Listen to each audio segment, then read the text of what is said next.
欢迎来到新兴消息频道，请订阅频道，所以大家不要错过当天最热门的新闻。我们今天的时事通讯包括以下内容：新时代的马大帅播出4集，赵丽颖便给国产剧打出了王炸。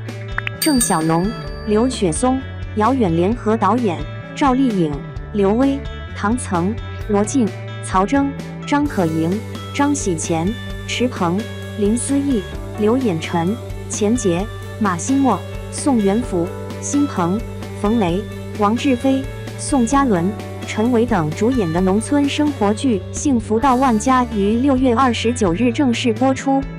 可能很多人并不清楚，这部剧的原著小说叫做《秋菊传奇》，作者是陈元彬。虽然很多媒体宣传就是张艺谋导演、巩俐主演的那个秋菊打官司，答案还是有点不同的。张艺谋改编的小说当时还叫《万家诉讼》，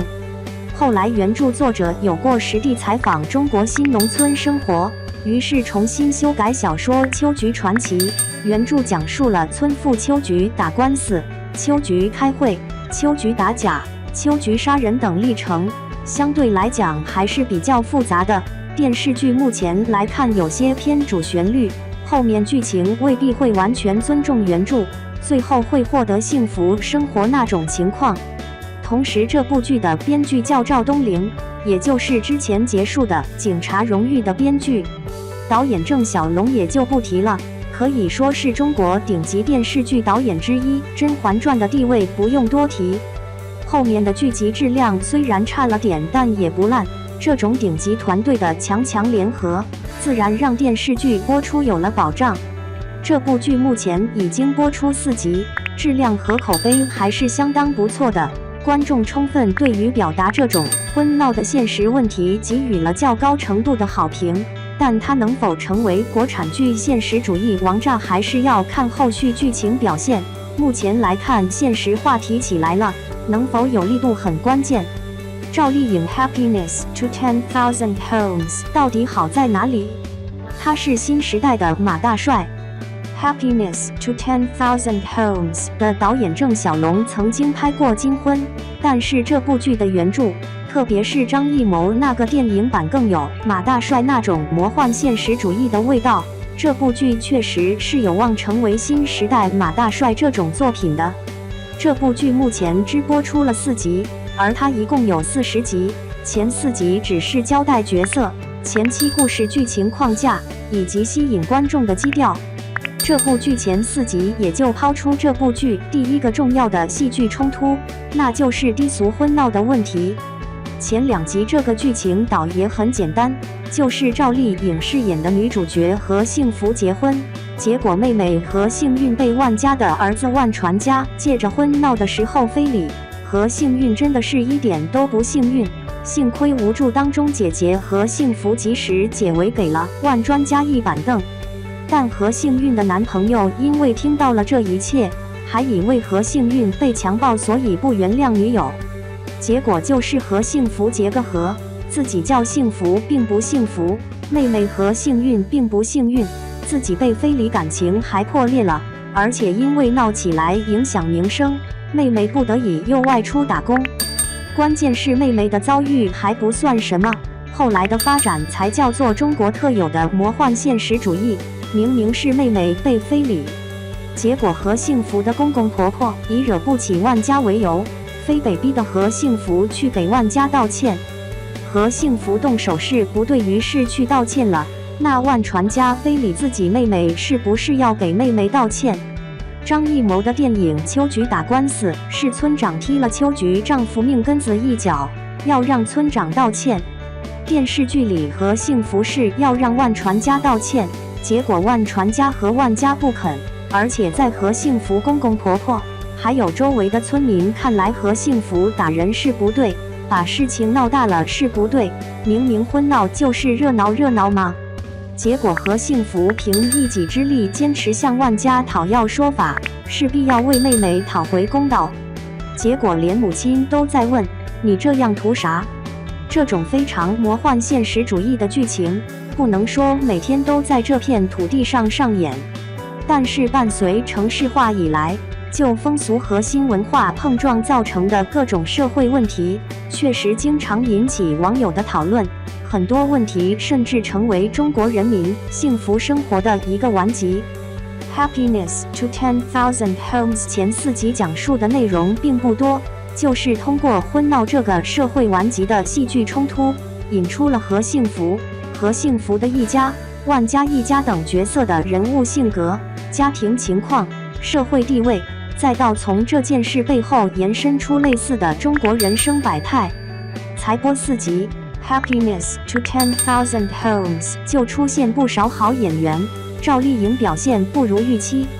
这部剧前4集的质量还是可圈可点的。分析电视剧吗？还是制作、演员表演，再到故事、剧情和表达4个层面。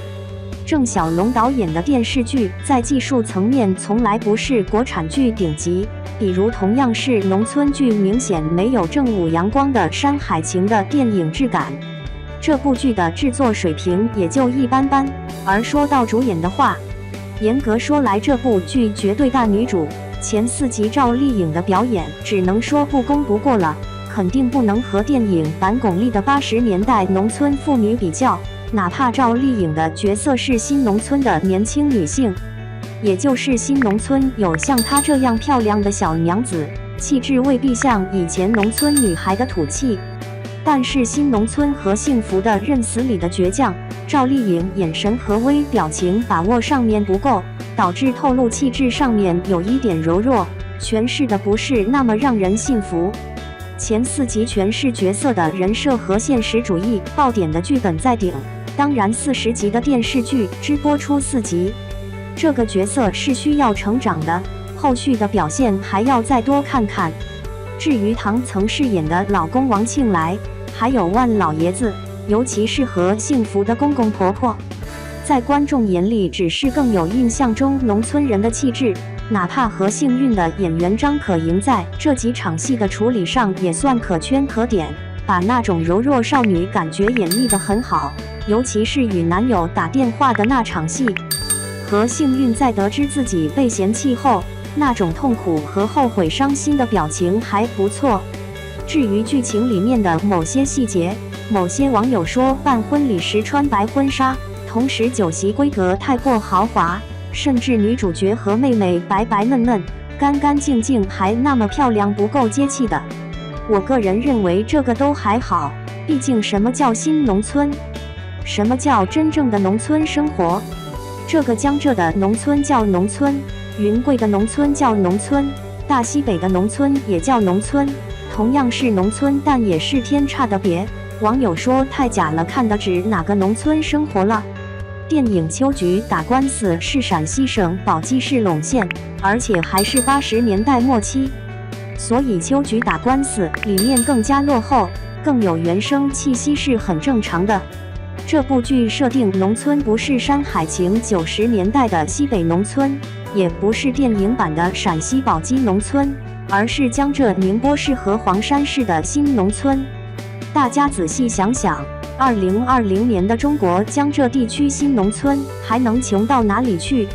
而且现在教育和农村基建普及程度很高，年轻人对于农活的参与度不高，这种规格的婚礼和角色的状态也还好。播出4集，只反映低俗婚闹的 Happiness to 10,000 Homes 还不足以封神。Happiness to 10,000 Homes 最大的问题还是剧情表达的设置上。张艺谋的电影里将原著那种魔幻现实主义表现得出神入化。秋菊丈夫被打找村长道歉，村长不是没有服软道歉，私下道歉和甚至秋菊老公踢自己一脚命根子都行，但是公开道歉就不行，因为村长的身份是代表着村子法理的，法理又会影响人情。如果村长从法理的角度道歉，就会影响村子人情的治理了。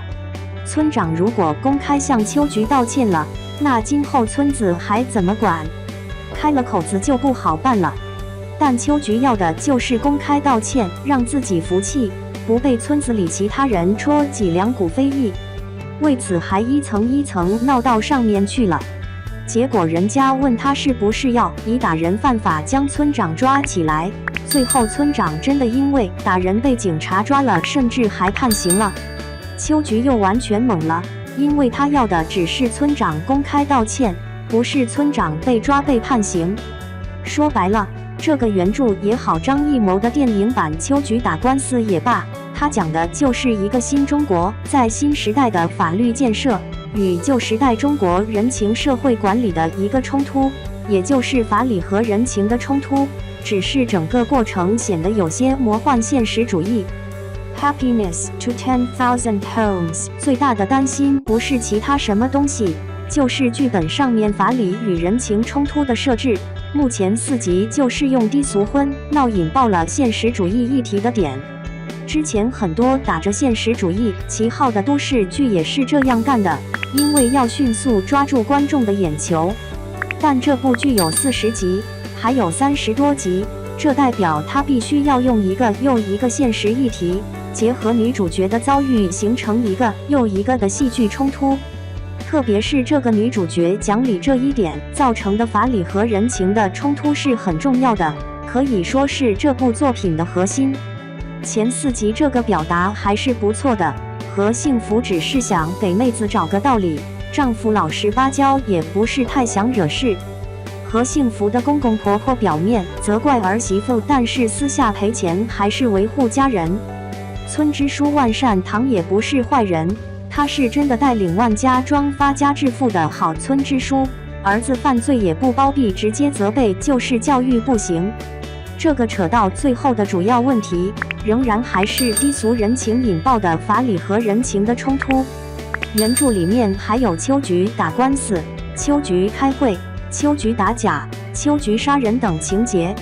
这个电视剧因为种种原因，可能只会拍秋菊打官司了。这样一个现实主义事件能否支撑法理和人情造成的魔幻现实主义冲突那么多集？虽然编剧才交出了警察荣誉，但也只能说拭目以待了。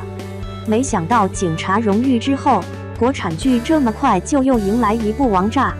最后，不管后续剧情如何， Happiness to 10,000 homes 还是值得鼓励和支持的。因为像这种真正接地气的现实主义国产剧真的越来越少了。影视剧需要资本投资，这些资本是各行各业的，反映底层人民生活的影视剧能不能赚钱两说，起码对于促进消费没啥好处。现在的架空都市剧在一定程度上是会影响观众的消费观念的，所以资本方不仅仅是影视剧投资能赚钱，其他地方也能赚钱。各位不妨假设一下，如果绝大部分电视剧表现的都是普通民众的真实生活，每一部剧都充斥着精打细算的日常开支，观众在影视剧的影响下，生活中会不会几十块钱买杯奶茶，上百块买个冰激凌，拿着几千的工资，背着几万上10万的包？老剧好看为什么？因为其中很大一部分是央视或者地方卫视、文娱部门制作的，他们的资金不是投资人的，当时的主要买家也是电视台，不是直接面向观众的。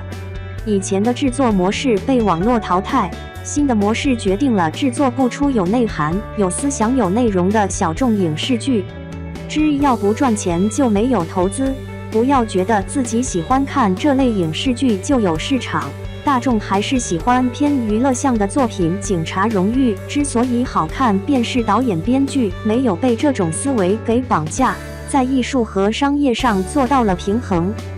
Happiness to 10,000 homes 目前播出的4集也可以，希望后续能够稳住，成为新时代优秀的现实主电视剧吧。